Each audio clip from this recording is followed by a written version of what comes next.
Hi guys, Menga here, and our topic of the day is about Barbie doll. So this is Pink Collection number 2, which is nilabas noong 2020. So by the way guys, nabili ko nga pala to sa group sa Facebook na nilet go niya kasi yung dalawa. Kung nabili yung Pink number 1 kasi nakabili na ako sa iba. Tapos ito naman Pink number 2, binenta niya sa akin ng retail price lang. Retail price talaga binenta niya sa akin. Kung paano niya nabili, binili ko sa kanya. Tsaka take note guys, binili ko to laybay. Yung parang sabi niya, o sige hulugan mo muna tapos pag na, kompleto na, tsaka mabayar, tsaka ko na isa-send. So, fortunately, ano naman talaga siya talagang totoong seller naman siya. So, ito nga pala yung front of the box, side of the box, and back of the box. By the way, this doll is designed by Robert Best. So, nga pala ano nga lang siya, 2,000 pieces lang siya around the world. And this is the side of the box. By the way, the ribbon, huwag niyo tatanggalin kasi ito, magnetic lang to para mabuksan niyo yung doll. So, yun lang. Magnetic lang siya. So, bubuksan na natin ang ating second doll na puro ruffles. Yung first doll nga pala natin is, wait lang ako kunin ko yung first doll. Yung first doll nga pala natin is si Pink Collection number 1, which is inspired by Giambattista. Ayan, yung ating Pink Collection number 1. And this is number 2. Sorry guys, sobrang busy ko talaga ng mga volleyball, eme, kahit matanda na ako, nakakapag-volleyball pa naman. So, ito yung ating second doll. Now, which is the Pink Collection number 2 by Robert Spence. So, wala pa ako ng number 5. Pag meron nga pa nagbebenta sa inyo, let me know. So, ito nga pala, ang ganda rin. Yun nga lang, may kakaiba siyang amoy, para siyang amoy bakab. Luma. Kasi nabili ko lang to, tapos nilagyan niya ng ano. May mga amag pa nga to nung nabili ko, so tinanggal-tanggal ko lang yung mga molds.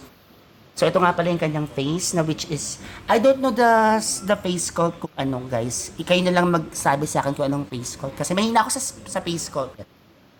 So ito nga pala yung kanyang earrings. Just, ang ganda ng earrings guys ha. Tapos meron siyang ruffles na parang siya inspired ng dream, yung 1980s na doll na Dream, Billions of Dream something, na doll na naka-pink din. Parang dun siya inspired. So, alam mo naman si Robert's Best, maganda gumawa yan. Anyways, ito nga palang body nito is silkstone. So, ito yung kanyang, actually, ang ganda ng tela, guys. So, yung amoy lang, meron siya kakaibang amoy na parang, parang amoy luma. At tinan nyo naman yung itsura ng, yung shoes niya, is silver shoes. Tapos naka-lining yung hem niya, which is very good sa doll collection. Hindi ko to tatanggalin kasi hindi ako nag-remove ng doll sa, especially pag maganda yung box, I don't remove this. So ito po yung kanyang doll na, tapos yung ano siya, parang old rose ba? Tama ba ako, Jim? Parang old rose yung pink na, kasi ito kasi is bubblegum, parang bubblegum pink. Kasi ito naman, parang old rose siya na hindi ko maintindihan yung kulay ng pink. Tsaka different, pareho sila ng size ng box, but different color. If, kung mapapansin nyo, see, mag-different color siya. Magkaiba siya. Even the number 3 and number 4, different color. So, bukas ko i-review sa number 3. As in, sa may taga-ilaw tayo ngayon na natin iaano yan.